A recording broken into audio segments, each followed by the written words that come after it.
नमस्कार, आप जुड़ चुके हैं वैली एक्सप्रेस न्यूज़ के साथ। मनोज सिन्हा साहब द्वारा एक और ऑर्डिनेंस जो था वो पास कर दिया गया, यानी कि जो जम्मू कश्मीर की लड़की होगी, अगर उसकी शादी कहीं बाहर होती है किसी भी व्यक्ति से, वो यहाँ का डोमिसाइल हकदार हो जाएगा। यानी कि जो डोमिसाइल अभी पीछे सरकार ने बोला कि सभी लोगों को जो डोमिसाइल है वो बनाना है, और दूसरी बात ये, नौकरी पाने के लिए डोमिसाइल ज़रूरी है। अब जिस लड़की की शादी बाहर होगी उसके पास अगर डोमिसाइल होगा तो उसके जो हस्बैंड है वो भी उस डोमिसाइल का हकदार हो जाएगा, यानी कि उसको भी डोमिसाइल मिल जाएगा। और कहीं ना कहीं जम्मू कश्मीर में जब डोमिसाइल उसको मिल जाएगा तो नौकरी का भी हकदार हो गया। मनोज सिन्हा साहब ने ये एक ऑर्डर पास कर दिया। इन्हीं सब पर बात करने के लिए हमारे साथ जुड़ेंगे आज प्रताप सिंह जम्वाल, जो डोगरा यूथ के हेड भी हैं, और बात करेंगे। प्रताप, मुझे ये पहले ही बताया जाए, जिस तरह से सरकारों द्वारा एक नए नए कानून जिस तरह से यहाँ पर लाए जा रहे हैं, टैक्सों का बोझ, अब और एक ये कानून दे दिया गया, किस तरह देखते हैं आप इसको? ये सरकारों का नहीं, ये भारतीय जनता पार्टी के ही कानून हैं। तभी हम कहते हैं जिनकी वफा पे नाज था उनके हमदर्द बदलते देखे, हालात बदलते ही भारतीय जनता पार्टी के अंदाज बदलते देखे। ये भारतीय जनता पार्टी लगातार लगातार जम्मू कश्मीर की एक मंडी अंगर इस्तेमाल करा करदी, और इत्थें बाल यूपी बिहारी ज्वाई बनाने का काम करा करदी। पहले डोमिसाइलन का इंप्लीमेंटेशन 15 साल पिछे जाइए की रहिंदे खेंदे जो थोड़े बहुते ज्वाई दे बच्चे थे वो हूँ इन्हें डोमिसाइल की ठीक है, लड़की के अधिकार होने चाहिए। अस भी आखने लड़कियां अधिकार मिलने चाहिए, लड़की के अधिकार लड़कियां थोड़ी सीमित रहने चाहिए ना। अगर किसी कुड़ी का बाहर यूपी बिहार पंजाब हिमाचल कुदै भी ब्याह होंदा, वो इत्थों की जी प्रॉपर्टी है ਉਹਦੀ अधिकारी होनी चाहिए, इतों थोड़ी सीमित था। लेकिन बाद यूपी बिहारी आ तुस चुक्किए इत्थे लियाइए उसी ज्वाई बनाइए रखगे। ये कुत्थों का मिगी लगा दा कानून है, ये कुत्थों का साढ़े कन्नै इंसाफ है। स्वर्गीय महाराजा हरि सिंह होने जिस वेले स्टेट सब्जैक्ट का प्रावधान रखा, इस करी रखा कि मेरे लोग सुरक्षित रौहन, उनके हक हकूक सुरक्षित रौहन, उनकी नौकरियां सुरक्षित रौहन। जम्मू कश्मीर के अंदर देखो इंडस्ट्री इन्नी ज़्यादा नहीं है, ठीक है। भारतीय जनता पार्टी आदि अस 370 के बाहर इंडस्ट्री किन्नी इंडस्ट्री लैंदी सारे सामने है। अस अज भी ना इतने दिखे पूरी गड्डी की बाडी ढंग की नहीं बनाई सकने, वो भी जलंधर जाइए बसें की बाडी बनती है। ये आखते कि अस हमारे इतने इंडस्ट्री लाई जंदी, इतने अज भी कुछ मोबाइल की ढंग का ठीक कराना हो ना, तो मिगी लगा आईफोन है मोबाइल ठीक कराना, वो भी आखते 5 दिन रुके बाहर भेजना ठीक करने। ये आखते कि इतने रोज़गार है, केड़ा रोज़गार है? सिर्फ हाँ रोज़गार है इतने, रोज़गार है धरने मारो प्रदर्शन मारो। तो उन्हें बेटियों का LG साहब ने केह् कीता, जेह्ड़े 10+2 लैक्चर वो भी तो बेटियां, होम गार्ड वाले वो भी तो बेटियां, उनके बारे की नहीं सोचा। अगर इन्हें बाहर बोने वाली बेटियों की नहीं चिंता है, क्यों चिंता है गुलशन जी? क्योंकि मनोज सिन्हा और जेह्ड़े अप्पू बाहर दे, इंदा जेह्ड़ा प्रेम है वह बाहरले लोगों लिए खचवा करता। ये उस प्रेम दे प्रेम भगत होई गेदे, उस प्रेम की पूरा प्रमाण चाड़ने लिए ये कानून लिया दे जम्मू कश्मीर के विरोधी कानून में। और मिगी लगा भारतीय जनता पार्टी जी आदि ही अस जम्मू के, इन्हें जम्मू की नुमाइंदगी लैती और आदे जम्मू की हक और हकूक दुआगे, बराबरी हिस्सा दुआगे।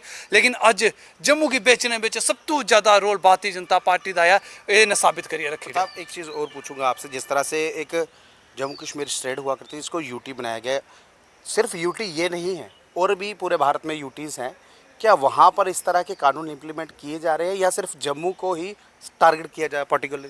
देखो जिन्हें भी साढ़े बाकी कंट्रियां में बाकी राज्य में साढ़े जियां बड़े सारे मिजोरम है, साढ़ा हिमाचल है, और जेह्ड़े साढ़े नॉर्थ ईस्ट दी बड़ियां सारियां स्टेटां ऐसियां में तुस साउथ बिच चली जाओ, साउथ बिच बड़ी सारियां में तुस दिक्ख लो, उत्थै असम है, वेस्ट बंगाल है, ममता बनर्जी जिथे उत्थे उत्थे की नहीं कानून लांदे सारे, उत्थे की उन्हें अपने आप की पकड़ रखी दी। उत्थे हर राज्य को अपना अधिकार है। एक हिमाचल जिथे भारतीय जनता पार्टी की सरकार है, हिमाचल इंदी सरकार है ना, क्यों उन्हें उत्थों जमीनें के अधिकार अपने रखे? क्यों उत्थे नागरिकता के अधिकार ने उस राज्य की विधानसभा को सुरक्षित? लेकिन जम्मू कश्मीर के अंदर मैं कहना खुली मंडी बनाई दी थी। इतने मारे बाज मारे आई जाओ, 2 रुपये किलो 4 रुपये किलो ले जाओ जी। इन्हें डोमिसाइल पहले भी जो बनाया वो 15 साल पिछे ही इंप्लीमेंटेशन की। किन्ने ब्यूरोक्रेट है जिन्हें अज डोमिसाइल बनाई लेदा। अज भी कई ब्यूरोक्रेट गुलशन जी ऐसे जिन्हें इतने बिजनेस एस्टैबलिश करिए रखी लेदा। मनोज सिन्हा ने पूरे ना सानू गनाने की जरूरत नहीं, अगर चाचा ना तो अस भी गनाई सकने। मड़ विधान सभा के अंदर भी एक ब्यूरोक्रेट ऐसा रहा जिन्हें अज बिजनेस एस्टैबलिश किया। बड़े सारे ब्यूरोक्रेट अज जिन्हें इतने बिजनेस एस्टैबलिश कर ले रहे, और उनके जी पत्ती आते ना पत्ती ये भारतीय जनता पार्टी लीडर ही पत्ती है। प्रताप जी, लगता है कि जिस तरह से यूपी इलेक्शन है, क्या लगता है इनको खुश करने के लिए जम्मू कश्मीर में इस तरह से कानून इम्प्लीमेंट? और दूसरी बात, रविंदर रैना जी ने बहुत खुशी से इसके लिए प्रेस कॉन्फ्रेंस की, महिला को सशक्तिकरण दे दिया गया। दूसरी बात, महिला के लिए अच्छी बात है, लेकिन जब छोटे बच्चे बच्चियाँ 10th क्लास के जब यहाँ पर अपना हक मांग रहे थे, उन बच्चियों को जब पुलिस की तरफ से मारा गया, तब महिला सशक्तिकरण कहाँ था? देखो रविंदर रैना और करी सकते उनका जी हजूरी वाला काम है। जो पिछू दिल्ली का आदेश आया उन्हें जी हजूर जस सर करना। जस सर अगर उन्हें आख्या जाए ना मारे जम्मू पुट्ठा होई गेदा, बिल्कुल जी होई गेदा पुट्ठा। ये लोग जस मैन में इंदी गल करना ही मिगी लगा कोई जरूरी नहीं है। रही गल यूपी चुनाव की, तुसें गल छेड़ी जम्मू कश्मीर के अंदर यूपी की किन्नी सारी लेबर है जी पट्ठे उपर कम्म करा करदी, रेडी फड़ी ला करदे। इन्हें खुश भी तो करना है ना, इन्हें खुश कर मारे तुस आई आओ इत्थे, तुस वैसे भी डोमिसाइल हैं ली जंदे 15 साल बसो तां तुस इत्थों नागरिक रहिंदी खैंदी कसर ने। क्योंकि जम्मू की अगर कोई कुड़ी बाहर ब्याह कर दे, देखो बड़ी सारियां साड़ियां बेटियां जिहड़ियां बाहर पढ़ा दियां भी हैं, कई लोग बाहर सैटल हो गेदे, लेकिन जम्मू कश्मीर की नागरिकता नहीं है। इन्हें ऐसा एक पेच फेरिया ना कि कन्न इधरा पकड़ो उधरा पकड़ो, जितों मर्जी पकड़ो, फायदा यूपियां आह्लें ही देना। उन्हें खुश करने लिए एक उन्हें उम्मीद जगाई दी, बस उन्हें पहले लगता अच्छा जिसलै कोई रेहड़ी फड़ी लाते ना तो अपनी मन मर्जी का रेट बोलते, तो साढ़े जम्मू के लोग उन्हें आखते भाई केह् लुट्टा दो। दाबा दबका भी चलता हा, लेकिन अज केह्ड़ा दाबा दबका, हूँ उन्हें तुसें जवाई बनाइए रखी रहा। जोने ही जम्मू कश्मीर के लोग जम्मू कश्मीर में आइए मजदूरी करते, जम्मू कश्मीर में आइए कम्म करते, तो फिर कमाई लेंदे मेहनत की, लेकिन अज उन्हें तुसें सारे सिरे उपर बिठाइए रखी है। एक चीज़ और देखी हमने, जिस तरह से आपने लेबर की बात की, अब लेबर तो ये भी बोल रही है कि हमको यहाँ पर राशन कार्ड का होल्डर बना दीजिए क्योंकि हम यहाँ पर रहने वाले हैं। क्या लगता है आपको, जिस तरह से मनोज सिन्हा साहब लगातार कानून बदल रहे हैं, या ये कानून जो स्टेट बनेगी यानी कि जब इलेक्शन होगी कोई सरकार आएगी उसके ऊपर छोड़ देने चाहिए थे इस तरह के कानून बनाने के लिए? देखो LG साहब की पहला नंबर तो ये जे कानून बनाने का मिगी लगा कोई इन्नी जल्दबाजी जरूरत है नहीं है। मोदी साहब को खुश करने लिए शायद उन्हें लगा होगी एक तकमा और लभी आगत कार मैं कंधा पर टंगी लगा मारे देखो मैं काम किया। जम्मू कश्मीर के अंदर विधानसभा ही जेडे अपने लोगों के अपने नुमाइंदे फैसला करते कि केड़ा कानून होना चाहिए। अज विधानसभा नहीं है, इन्हें जेडे फैसले किए कौन पुछे मिगी दसो। लोकें की नुमाइंदगिरी होंगी, लोकें का MLO है, MLA कोई है नहीं, लोकें की नुमाइंदगिरी है नहीं है। चलो MLA ही छड्डो, तुस DDC भी जिते दे, BDC जिते, पंच सरपंच कम से कम उन्हें ही पुच्छी लैंदे भाई अस इयै आ काला कानून होर एक लिया करने, लेकिन इन्हें कुसै नहीं पुछया। जम्मू कश्मीर की जनता चाहती नहीं है, लेकिन ये फैसले ली आदे, ये कानून लाई आदे। डोमिसाइल तुसें लिया तां भी कुसै नहीं पुछया मंगया, तुसें स्टेट तोड़ी तां भी कुसै नहीं पुछया मंगया।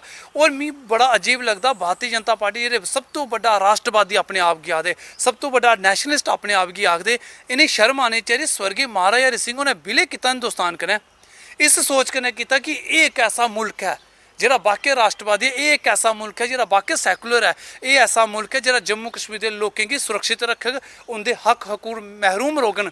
लेकिन इन्हें अज स्वर्गीय महाराजा हरि सिंह की पीठ पर भी शूरा खोबी रहा, उनकी आत्मा की भी आहत किया, उनके बनाए दे कानून अज रोलिया रखी ओड़े। इन्हें दरबार मूव की प्रथा की खत्म करी रहा। अज जम्मू लोग हाहाकार करिए छातियां उपर पिट्टा करते, छातियां पिट्टी पिट्टी कि साढ़ा जो रेवन्यू आता हा वह खत्म हो गया। कुन्ने आना हूँ मिगी दसो, 5-7 लाख लोग जो जम्मू आंदा घरा राशन चुकिए नहीं सिरा पर लिया, जम्मू आइए राशन खरीदते, अगर वो फुलके खाते तो जम्मू। प्रताप, सरकार ने तो ये बताया, यानी कि मनोज सिन्हा साहब ने तो बताया कि 200 करोड़ जो था वो हमने बचा लिया। भाई साहब बचाना हाँ, तो रविंदर रैना एडा लंबा स्कार लिए जाते, कट्टो हाँ 4 गड्डियां ओदियां। कविंदर गुप्ता और एडे लंबे स्कार एक गड्डी दियो ना, बचाओ ना उतों पैसा। एड्डी एड्डी कोठियां जिंदा अज भी ऐसे ऐसे मंत्री MLA रहे गुलशन जी जो बिजली का किराया नहीं दिते दा, अज भी सरकारी दफ्तर ऐसे जो बिजली के किराए नहीं दिते, अज भी ऐसे ब्यूरोक्रेट जिन्हें दफ्तर काम ब्यूरोक्रेट होंदा करा, लाड़ी शॉपिंग कुत्थै मोनालिजा होंदी कराई, गड्डी केह्ड़ी सरकारी। पैसा बचाना इत्थों बची सकता, ये केह्ड़ा पैसा बचाया तुस जम्मू के लोगों का गला बड्डिए तुस पैसा बचा दे, ये पैसा नहीं बचा दे, जम्मू के लोगों ने प्रताड़ित करा करदे। मी तो इ'यां लगा BJP जेह्ड़ा आखदे ना पहले पहले एक बड़ी अजीब जी बड़ी कहावत चली, आखदे गर्मी आएगी कोरोना खत्म हो जाएगा, आखदे है ना मुड़ा ब्याओ मुड़ा सुधरी आग, आखदे है ना BJP आएगी देश सुरक्षित हो जाएगा। ये देश सुरक्षित होआ अज देश की बाट लाइया रखी दी, और जम्मू कश्मीर का तो यह हाल करी रहा है ना, इ'यां पुट्ठा लड़काए दा, सानूं हुण एह् नहीं समझ लगा कदा आसमान उप्पर है जां ख'ल्ल है।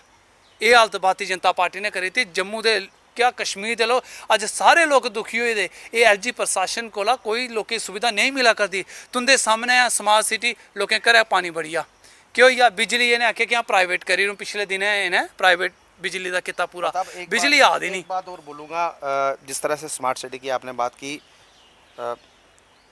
हमारे मेयर साहब और डिप्टी मेयर द्वारा ये कहा गया कि 2031-32 तक जो है जम्मू में बर्फ़ गिरेगी।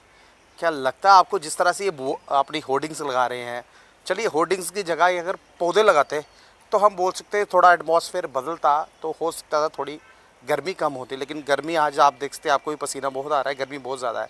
क्या लगता है 2031-32 तक बर्फ़ गिर गई, या तब तक ये म्यूनसिपैलिटी के जो मेयर साहब है ये बच पाएंगे? क्योंकि देखो डोगरी एक कहावत है, जोकर जम्मन ते कंधा कम्मन।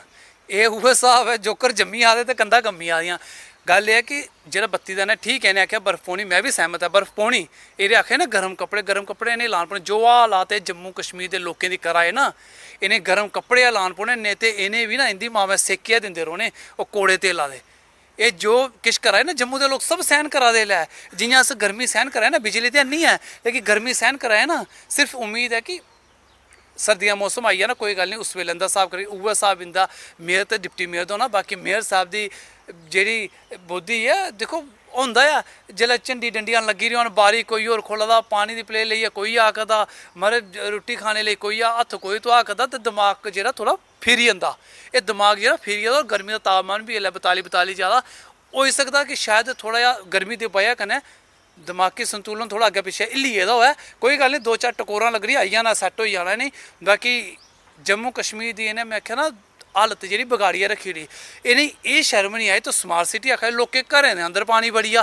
मिगी लग्गा ते लोग सुत्ते रौंह्दे, रातीं उंदे बिस्तरे थल्लै पानी होंदा। एह् सोचन एह् पौंदा कि खट्ट रुड़ग च रुकी जाग। एह् हालात जम्मू दी होई गेदी। ठीक है मेयर साहब स्मार्ट सिटी बना दे, स्मार्ट सिटी कागजें बिच बना करदी, बाकी कोई स्मार्ट सिटियां पैह्लें इ'नें अपने दमाग स्मार्ट करने चाहिदे। रैड लाइट लाने कन्नै जां एह् पुला दे जेह्ड़े जंगले बन्नियै ते ओह् जड़ी साढ़े ग्राएं बिच जड़ी किन्नी पौंदी, किन्नी जड़ी जगह जगह जड़ी है, ओह् नीली सैली एह् लाई दी ना जड़ी है। एह् चुक्की चुक्की लाने कन्नै गमले भरने कन्नै जनाब विकास नहीं होंदा, स्मार्ट सिटी नहीं बनदी। स्मार्ट सिटी बनाने लेई पैह्लें तुसें अपना दमाग स्मार्ट करो, उसदे बाद स्मार्ट सिटी बनाओ। पैह्लें एह् गंदा पानी ते कुतै चंगे बन्ने लाई लैओ, एह् तुंदे कोला लग्गा नहीं करा करदा। बना दे स्मार्ट सिटी। भारती जनता पार्टी कोला ना सत्ता चला दी ते ना ही इंदे कोला ढंग दी कोई पार्टी चला दी है। एह् खाली इ'यां बट्टा रेड़ी आ दे, जिन्ने चिर रेड़ा दा ते चली जा दा कम्म। देखिए बहरहाल तो ना स्मार्ट सिटी है, जिस तरह से हमने बात भी की इनके साथ, जो बिल लाया था लड़कियों के लिए, यानी कि जिसकी शादी होगी वो बाहर अगर शादी करती है तो उसके घर वालों को भी, जो घर वाला होगा उसको भी डोबी सेल का हक मिल जाएगा। एक बात। दूसरी बात रही स्मार्ट सिटी की। स्मार्ट सिटी तो बहुत बड़ा प्रोजेक्ट था और जम्मू में होर्डिंग्स लगा के स्मार्ट सिटी बनाई जा रही है, लेकिन स्मार्ट सिटी के नाम पर मैं आपको फिर से एक बार बता दूं, कालका कॉलोनी में 5 से 6 घर बह गए थे। मेयर साहब ने खुद विज़िट किया था वहाँ पर। जब हमने उनसे बात की तो उन्होंने कहा इन लोगों को हम शिफ्ट कर रहे हैं, यानी कि सराइन ने जो सराइन थी वहाँ पर शिफ्ट कर दिया, लेकिन जिसका घर टूटा था क्या उसको वो मुआवजा मिला? म्यूनसिपैलिटी विभाग 13 साल के बाद इलेक्शन हुई और कॉरपोरेटर्स जब बने उसके बाद मेयर साहब चुन के आए। मेयर साहब के पास बहुत बड़ा ओहदा है, अगर वो चाहते तो उनको कॉम्पनसेशन दे सकते थे। और दूसरी बात, जिस तरह से कानून लागू किए जा रहे हैं जम्मू कश्मीर पर, क्या लगता है आपको जम्मू कश्मीर जिस तरह से पहली स्टेट हुआ करती थी, अब यूटी में कहा गया था जम्मू कश्मीर को कि जम्मू कश्मीर खुशहाल हो गया है, बदलता हुआ जम्मू दिख रहा है। क्या आपको लगता है कुछ जम्मू में बदला है? कमेंट बॉक्स में कमेंट जरूर कीजिएगा और आगे की अपडेट के लिए आप जुड़े हमारे साथ। नमस्कार।